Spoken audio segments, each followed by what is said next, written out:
Bonjour et félicitations pour cette location de vélo libre-service.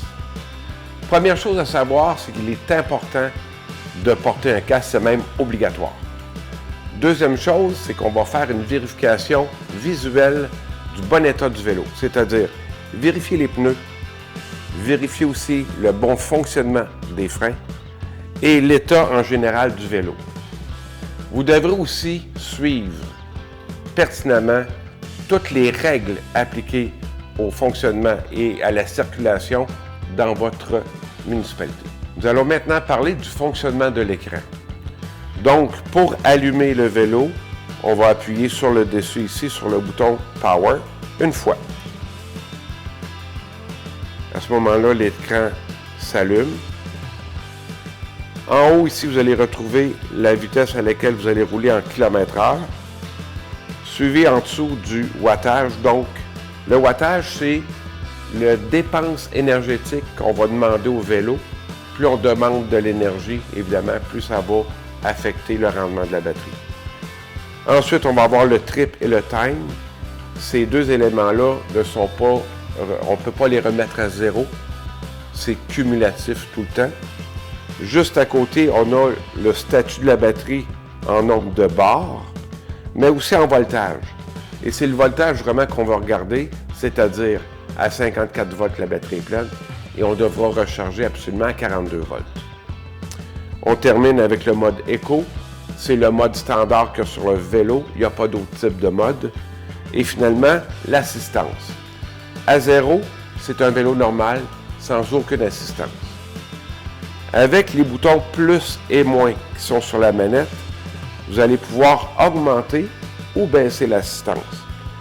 Donc, à 1, vous aurez une assistance de 20%, à 2, 40%, à 3, 60%, à 4, 80%, et finalement, pour atteindre à 5, le 100% de demande. Donc, on sera à ce moment-là à 32 km/h.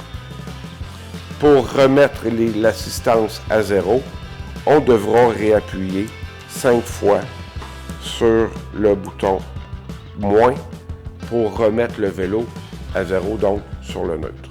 Maintenant, pour allumer les lumières, on va réutiliser le bouton Power. On va appuyer une fois dessus.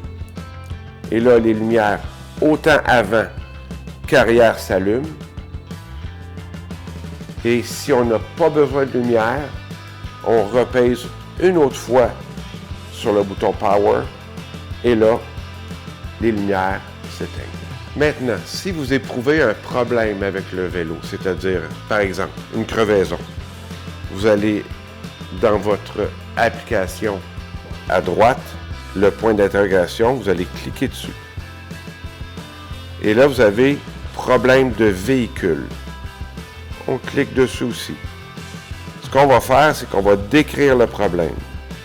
On peut joindre une image, prendre des photos. On peut aussi numériser le code QR et on va envoyer l'information pour avoir de l'assistance le plus rapidement possible avec votre vélo. Si vous avez, par exemple, à aller prendre un café, aller à l'épicerie, aller prendre une bière, vous devrez à ce moment-là barrer la serrure de roue.